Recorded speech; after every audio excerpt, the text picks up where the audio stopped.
cafe smelled faintly of roasted coffee and fresh bread, the kind of warmth that didn't just come from heaters, but from the hum of quiet conversations and the sound of life happening.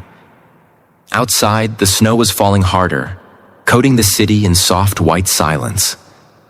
Inside, Daniel Hayes sat alone at his usual corner table, staring through the window with a blank expression. His soup sat untouched, the steam long faded. He came here every morning before work, not because he loved the place, but because it helped him remember what peace used to feel like.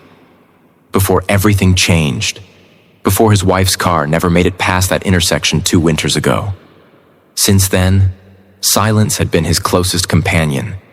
It was supposed to be just another lonely breakfast. But then, a small voice broke through the background noise of clinking cups and soft music. Daniel looked up, startled. A woman stood before him, clutching a small boy who couldn't have been more than 3 years old. Her eyes were soft yet heavy with exhaustion, the kind that told stories words couldn't. "Can I sit here?" she asked quietly, her voice trembling slightly.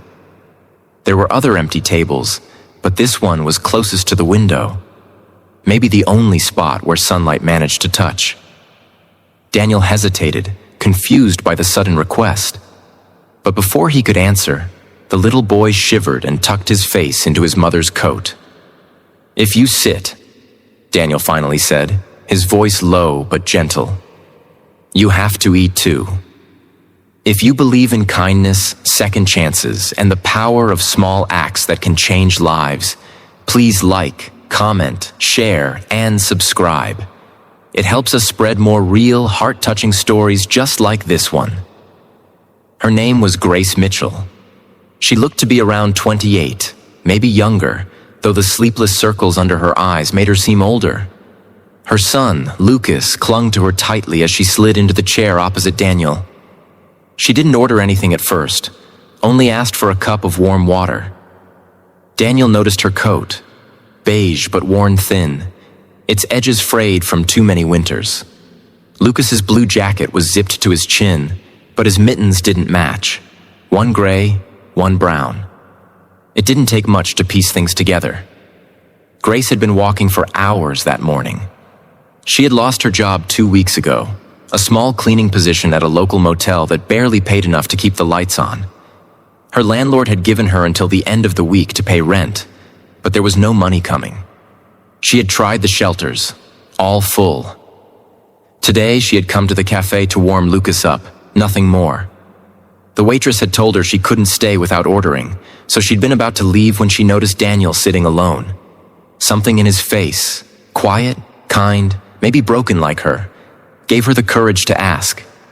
Daniel pushed the plate of croissants toward her and motioned to the waitress for another bowl of soup. "You don't have to," Grace whispered, embarrassed. But Daniel shook his head. "No one should be hungry," he said simply. As Lucas ate, Daniel found himself watching them, realizing how long it had been since he'd heard a child's laugh up close. Lucas giggled as crumbs fell onto the table, and Grace smiled faintly, brushing them away. That small smile, tired, grateful, and fragile, stirred something in Daniel's heart he hadn't felt in years.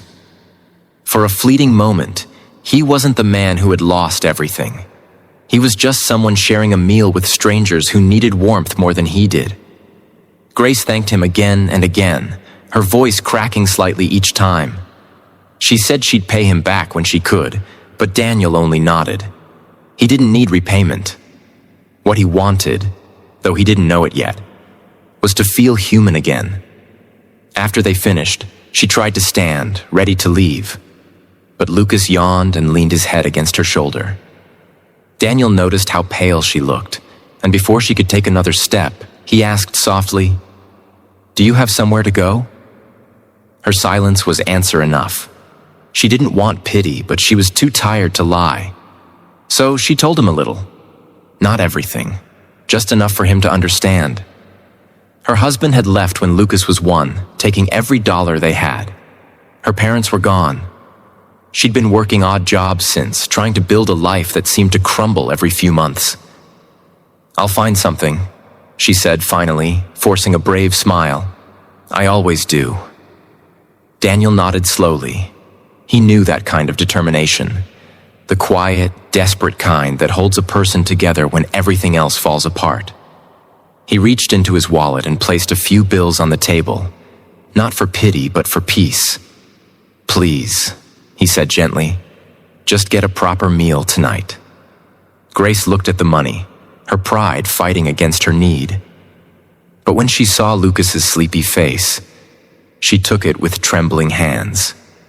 "Thank you," she whispered.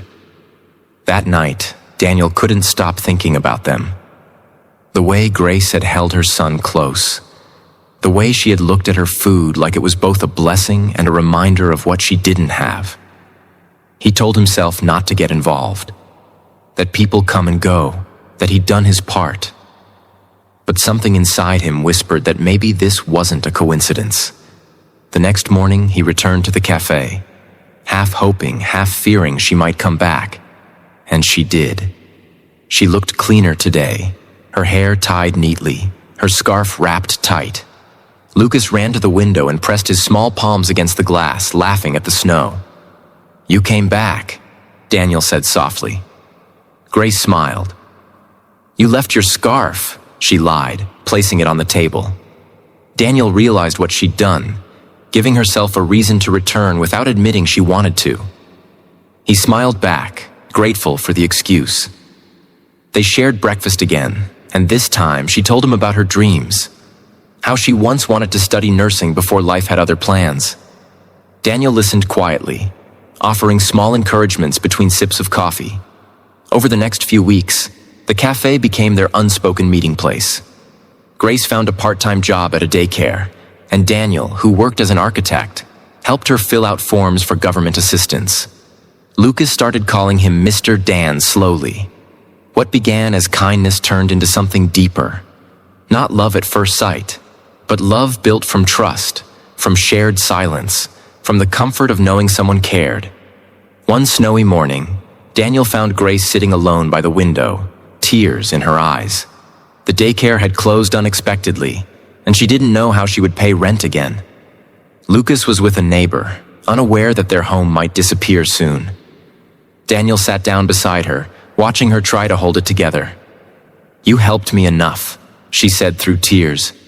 "You don't have to fix my life." "I'm not trying to fix it," Daniel replied quietly. "I just don't want you to fight alone." He offered her something she didn't expect. A temporary job as his housekeeper. His home had been empty for too long, and he needed help maintaining it. Grace hesitated but eventually agreed.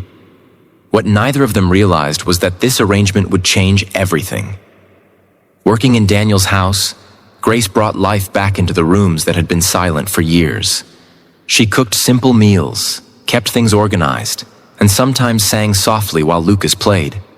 Daniel, who had shut himself off since losing his wife, found warmth returning. Not the kind that erased pain, but the kind that made it bearable.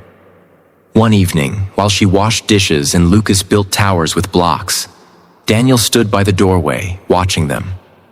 The golden light of the lamp softened everything. The sound of laughter, the smell of bread, the heartbeat of a home rediscovered. "Grace," he said finally, his voice trembling. "You and Lucas, you've brought something back I thought was gone forever." She turned, her hands still wet, unsure what to say. Tears filled her eyes before words did. For the first time in years, Daniel reached out, not out of charity, but out of hope. From that day, their lives intertwined in ways neither had planned. Grace found strength in the stability Daniel offered. Daniel found healing in the warmth Grace carried. Their story wasn't a fairy tale. It was two broken lives mending side by side, slowly, gently. Months passed, and winter melted into spring. On a bright morning, Grace sat once again across from Daniel in the same cafe where it had all begun. Lucas sat between them, munching on a croissant. Grace smiled as she looked out the window, her reflection overlapping with his. "Can I sit here?" she whispered playfully. Daniel chuckled softly. "Only if you eat too," he said, just like that first morning. They both laughed, a sound full of gratitude, memory, and quiet joy. What began as a simple act of kindness had turned into a second chance at life. If this story touched your heart, please don't forget to like, share, and subscribe to our channel. Your support helps us bring more stories of kindness, hope, and unexpected love to life. Before you go, tell us in the comments, would you have done what Daniel did? Helped a stranger in need? Or maybe, has someone ever shown you kindness when you least expected it? Because sometimes, one small, "Can I sit here?" can change everything.